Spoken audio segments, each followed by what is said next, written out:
All right, so we are going to talk a little bit about acids and bases, do some practice with acids and bases. I'm going to talk about indicators, and then we're going to look at esters, which is why I had you take a look at the interchapter 4 on functional groups. And then my last thing, stoichiometry, and that should wrap up chapter 4. So any questions? All right. So as a reminder, your guided notes are due next Monday. I had a few of you try to give them to me. Are they listed on Canvas as being due this week? Okay, so first thing, let's talk a little bit about indicators. Okay, so we know water is supposed to basically be neutral, but as I mentioned before, water absorbs carbon dioxide from the air. It also absorbs oxygen and nitrogen, but much more carbon dioxide. And so because of that, it is slightly acidic in most cases. Now, around here, we also have limestone, and limestone can make it more basic. So it can kind of go in either direction. I think ocean water is slightly basic, if I remember correctly. So you can have both of those. If you were trying to figure out if something is just an acid or a base, but you don't need to know exactly how much, you can use an indicator to do that. So an indicator is something that changes color when you add it to an acid versus a base. And so if you've done chemistry in high school, you might have worked with phenolphthalein. And with that one, you would have had something turn pink. So it would have gone from clear to pink. So phenolphthalein indicates whether something is a base. And I'm going to put that on the board. What I'm doing right now is red cabbage juice, but it's red cabbage powder, not juice. Because if you actually boil up cabbage, it's kind of stinky. So I get this stuff instead. Okay, so that's just in water. I am going to put on the board the pH ranges for some things. So let's see. Indicators, change color. Phenolphthalein from 0 to about 8 is going to be colorless. And from 8 to 14 is going to be pink. And so right around 8, the very first point where it just starts to change over, it's a real pale pink. But if you add even just a little bit more of a base, then it becomes a very dark pink. And so this can be something that can be a way that you can add a base very gradually until when you've just barely gotten into the base range. Because remember, 7, that's our neutral range. So if it's pink, it's definitely a base. All right, and then I just mentioned cabbage juice or red cabbage.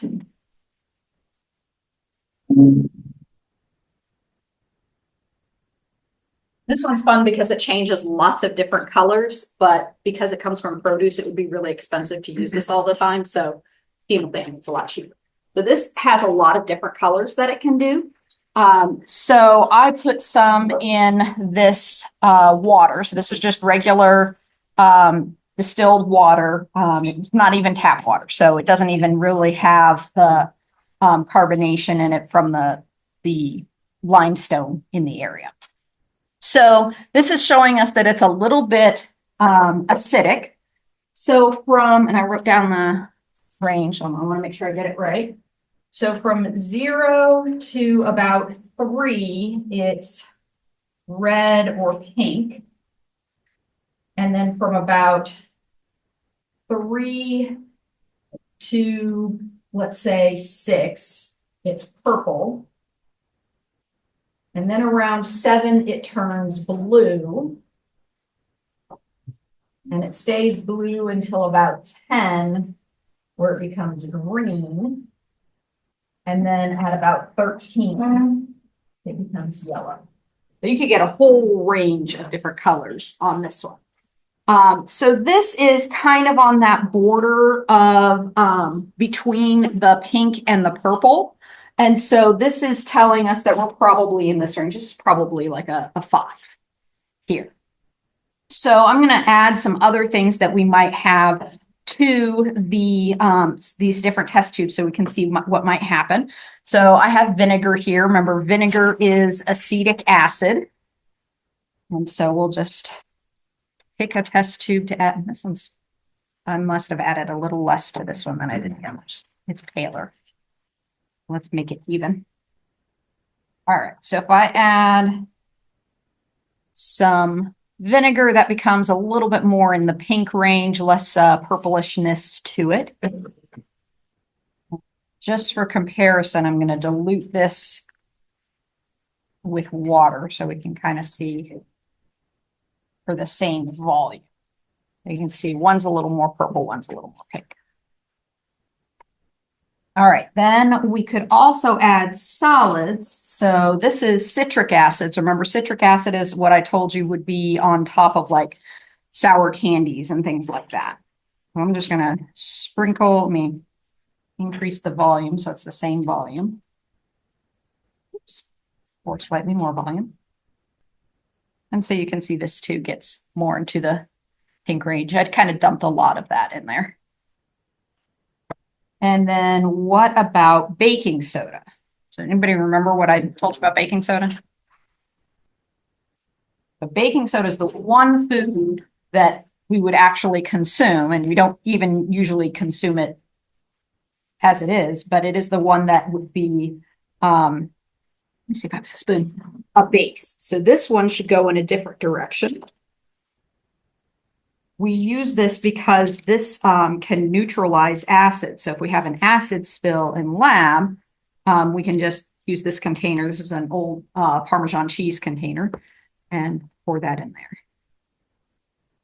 And so this one is kind of a teal color, blue heading towards green.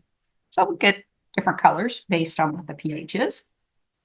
And then one other that's going to show up on a question that I'm going to ask you on something I'm going to hand out is bromothional blue. That one up here. And as you might guess, one of its colors is blue, but it doesn't turn blue until this upper pH range. So it's going to be blue up here. But instead of being colorless down here, it's yellow. This is up to about 8. And then because they have those two colors, then there's kind of an in-between stage where it can be green as well. And that happens between about 6 and 8. So 6 to 8, it's green. All right. So what we're going to do, a couple of you walked in after I had said this. This is the join code for today's attendance. So make sure, yeah.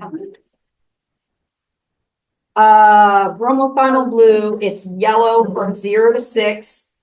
6 to 8, it's green, and above 8, it's blue. The pH, after indicator changes.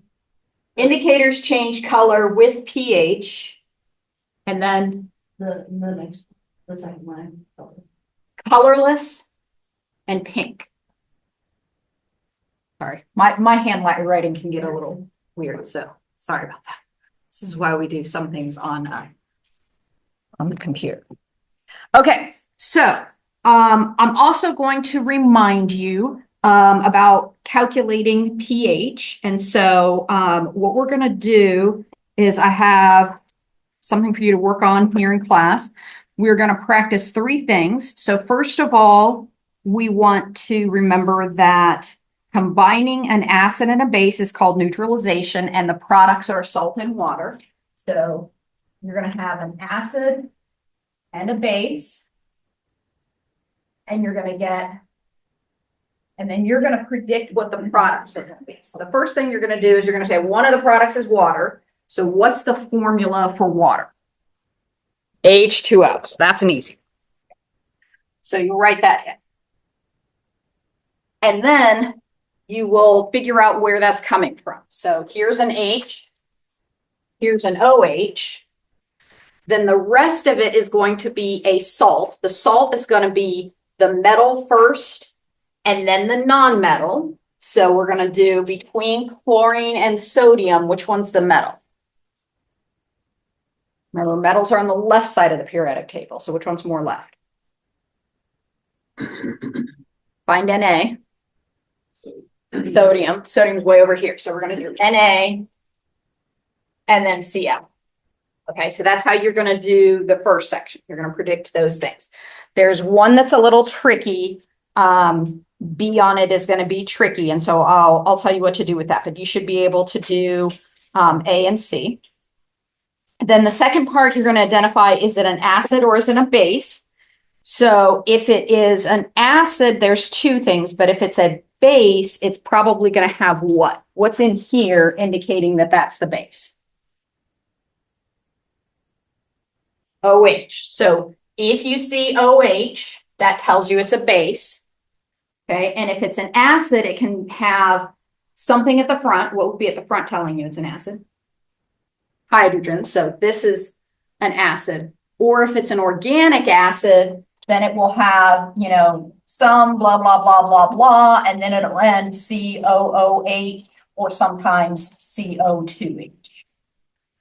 Okay. That would be another kind of acid. So this is whatever else is at the beginning.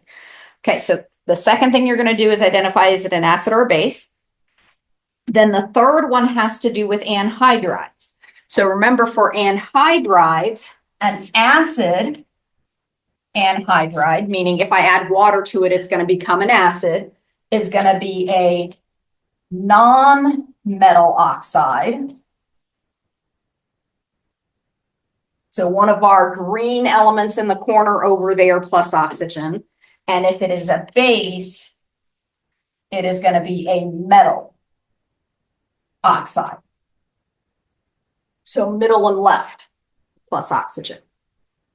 And then the fourth part, you're going to calculate the pH. So remember that for pH, we're going to use negative log of the number that they give you, which is the concentration. All right. But in most smaller calculators, you're going to do everything in reverse. So you're going to do the concentration, and then you're going to hit the button that says log, and then you're going to hit the button that says plus minus. Okay. Now, if you have a graphing calculator and you know how that works, that you'll plug it in basically the way that it says. But if you're borrowing one of my calculators, or if you have like a simple cheap calculator, that's how that works. Okay, so those are the four things you're going to do. Hagen, I'm going to pull this up so that you can see it. Which one is it? There we go.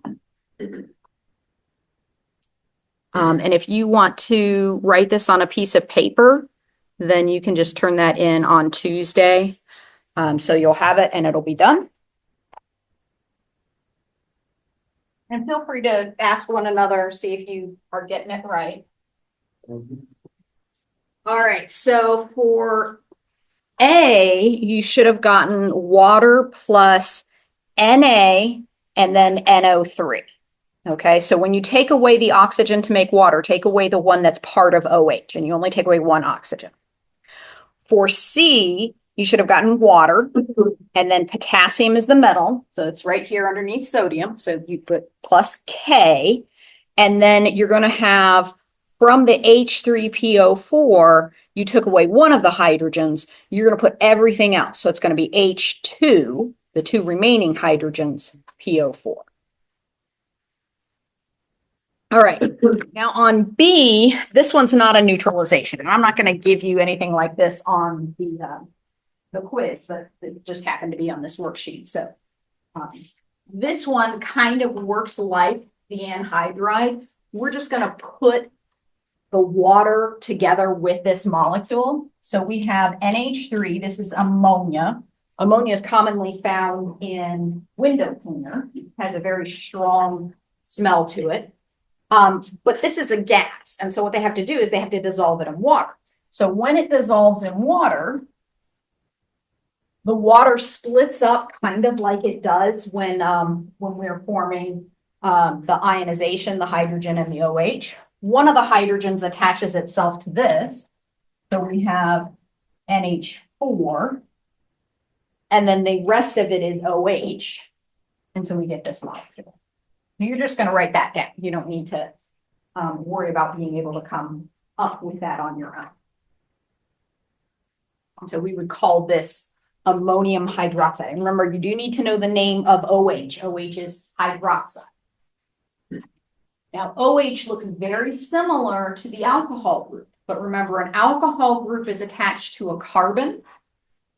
Hydroxide is attached to something positive, usually a metal, but this part here, the NH4, is also positive. So we call it hydroxide there. All right. For the next part, we already talked about how to do that, but you're going to go through and find the whether it's an acid or a base. In C, they have put both of the carbons together, but one of those carbons should come right before the oxygen. So for C, we're looking at this scenario here. And if you finish with 2, go ahead and try out 3, because we talked about metal oxide versus non-metal oxide. As I come around, if you need some help figuring it out, let me know. Okay, so I mentioned C. If C actually has this as part of it, what is it, an acid or a base? It's an acid, right? Okay, so we should have said acid on that one.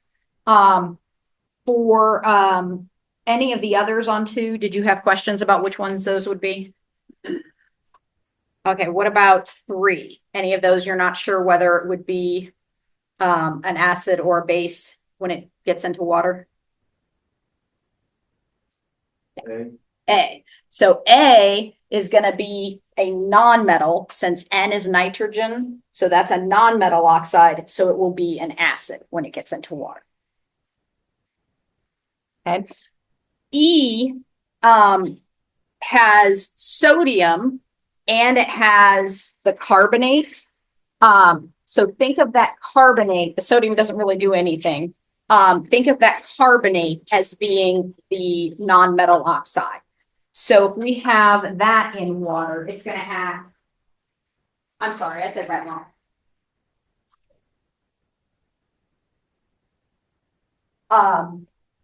Sorry, anything with a CO3 is going to be a base. Let me just say it that way. That'll simplify things. So CO3 is always a base. Again, that's not something I'm going to ask you about since we're trying to keep it simple here. So we'll stick with the oxides. All right. So for the last part, we're going to do the calculations, and then it has the additional instruction for when it is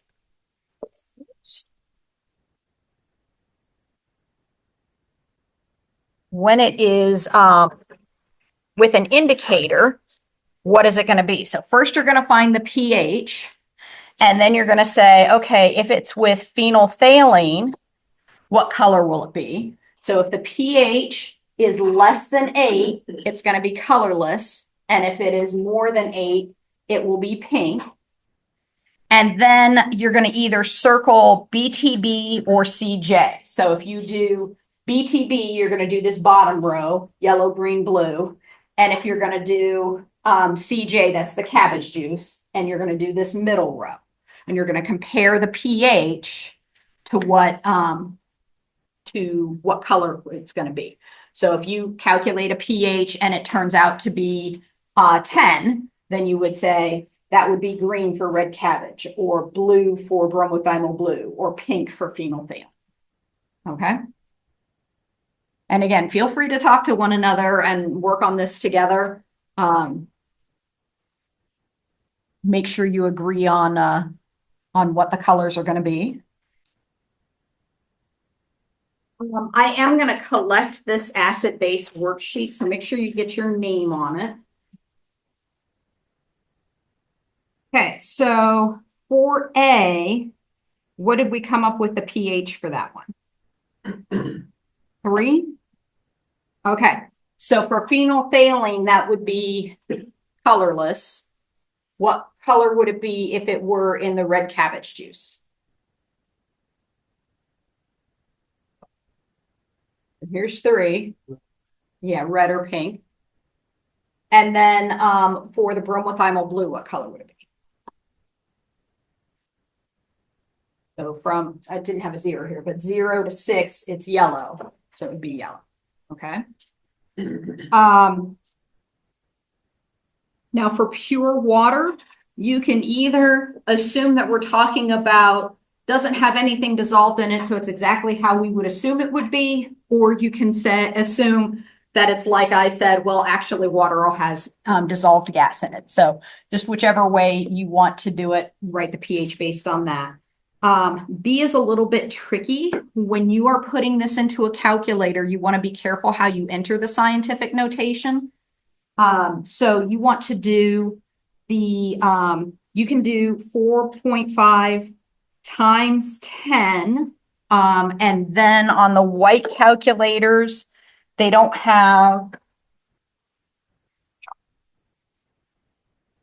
this caret symbol means make it an exponent. Some calculators have that. This calculator doesn't have that, but instead it has this. So you would type in your 4.5 times 10 and then do this.